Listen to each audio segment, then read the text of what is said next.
Attraction is one of the most complex emotions humans experience, and it doesn't always follow the rules we expect. Even in committed relationships, people may find themselves noticing someone else. At work, at the gym, in a community group, or even among friends.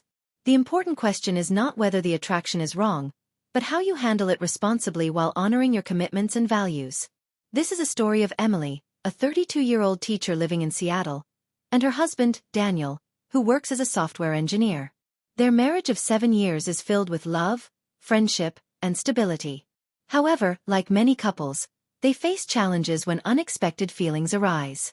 Emily learns firsthand how to navigate the stormy waters of attraction while remaining loyal to her marriage. Emily had always been a warm, caring person. She loved working with her students, and her creativity made her lessons memorable. Daniel admired her deeply and often told friends that his wife was not only his partner but also his best friend. Life was busy but good, and they shared dreams of traveling together and one day buying a home near the coast. But things shifted when Emily began working closely with a new colleague, Michael, a charismatic history teacher. Michael was funny, approachable, and had a natural charm that made students and staff gravitate toward him. Emily admired his teaching style and soon found herself looking forward to their conversations during lunch breaks and staff meetings. At first, she brushed it off as harmless, but over time she noticed a growing spark of attraction. Emily felt conflicted. She loved Daniel deeply, yet the excitement of this new attention made her question herself. She wondered, was something missing in her marriage, or was she simply being human? These thoughts weighed heavily on her heart, and she feared they might impact a relationship if not addressed. One evening, while Daniel was cooking dinner, Emily sat quietly at the table, lost in thought. Daniel noticed and asked gently, "Is everything okay?" She smiled and nodded, not ready to share her feelings yet. She didn't want to hurt him with her confusion. Instead, she decided to take time to reflect and understand what was truly happening. Emily began journaling her thoughts, trying to separate fantasy from reality. She realized that while Michael seemed exciting, she didn't know him beyond the surface. What she felt was more about the thrill of novelty than genuine connection. With Daniel, she had years of love, trust, and shared memories, qualities that mattered far more. One weekend, Emily suggested a getaway to Portland, just a few hours' drive from Seattle. Daniel agreed enthusiastically, happy to spend quality time together. On the trip, they walked through local markets, explored art galleries, and shared laughter over coffee at a cozy cafe. Emily felt her heart warming again, reminded of why she had fallen in love with Daniel in the first place.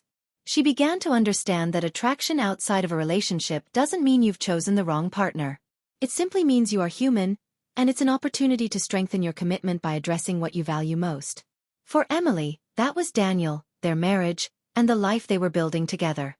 Back in Seattle, Emily made intentional changes. She set clear boundaries with Michael, keeping their interactions strictly professional.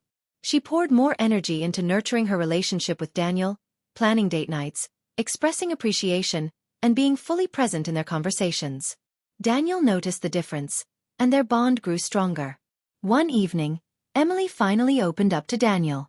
She didn't mention Michael by name but explained that she had gone through a phase of distraction and realized how important it was to invest in their marriage. Daniel listened patiently and reassured her, saying, "I'm glad you told me. I know life gets complicated sometimes, but what matters is that we choose each other every day." Emily felt relief wash over her. By facing her feelings honestly and with integrity, she avoided letting a temporary attraction damage her marriage. Instead, it became a chance to reconnect, learn, and grow. In the months that followed, Emily and Daniel made small but meaningful changes. They joined a cooking class together, started hiking on weekends, and even planned a big trip to New York City. Each experience added new layers to their relationship. Emily's story reminds us all, attraction happens, but it doesn't have to define you or your choices. What matters most is how you handle it, with honesty, respect, and love for the person you've committed to. Relationships thrive when we nurture them with attention and effort, not when we chase fleeting distractions. Emily discovered that staying loyal to her values and focusing on her marriage brought her deeper happiness than any fleeting spark ever could. So if you ever find yourself attracted to someone else, remember, pause, reflect, and choose wisely. Love is not about never being tempted. It's about choosing the person you've already chosen, again and again.